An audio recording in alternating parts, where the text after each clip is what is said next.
अब राजस्थान में जो संकट है और इस तरह के जो दूसरे प्रश्न हैं उन पर हम लोग एक साथ बैठकर गंभीरता से विचार करें और उनका हल तलाश करें। खाली इस तरह से आरोप लगाने से और उपदेश देने से काम नहीं चलेगा। इस देश के अंदर बंगाल में बाढ़ से जनता पीड़ित हो रही थी और उसको अनाज, कपड़ा और जीवन की रोजमर्रा की आवश्यक सामग्री भेजने की कोशिश हो रही थी।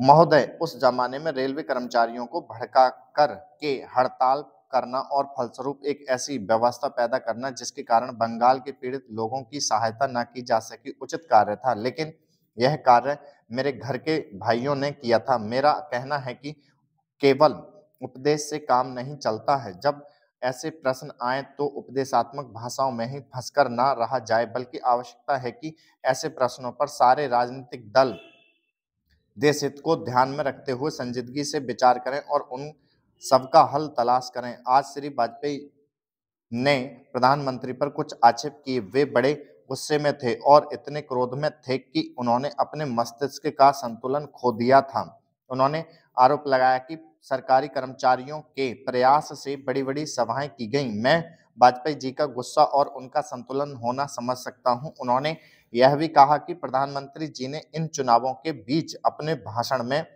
जनमानस को ऊपर उठाने की कोशिश नहीं की, मूलभूत प्रश्नों को देश के सामने रखने की कोशिश नहीं की और आज जो राष्ट्रीय दिक्कतें और परेशानियां हैं, उन पर जनता को शिक्षित करने की कोशिश नहीं की।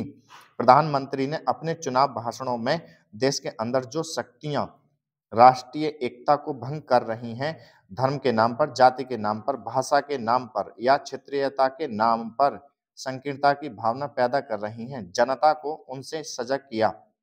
प्रधानमंत्री जी ने इस बात को अनुभव किया था कि उत्तर प्रदेश, बिहार और उत्तर भारत के समस्त हिंदी बोलने वाले इलाकों में जनसंघ संकीर्णता की भावना का प्रचार कर रहा है। जिस प्रकार से जनसंघ सांप्रदायिकता की भावना को बढ़ावा दे रहा है, राष्ट्रीय शक्तियों को तोड़ने की नीति चला रहा है, उससे हमारे राष्ट्रीय मूल, राष्ट्रीय नीतियों और राष्ट्रीय एकता खतरे में है।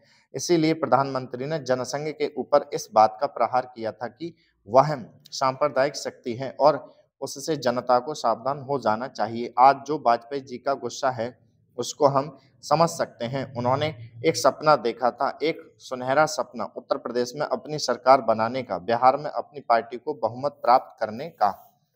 सभापति महोदय, वित्त मंत्री महोदय ने जो बजट सदन के सामने प्रस्तुत किया है, वह बहुत ही बुद्धिमानी के साथ तैयार किया हुआ बजट है। उन्होंने कोशिश यह की है कि स्टॉप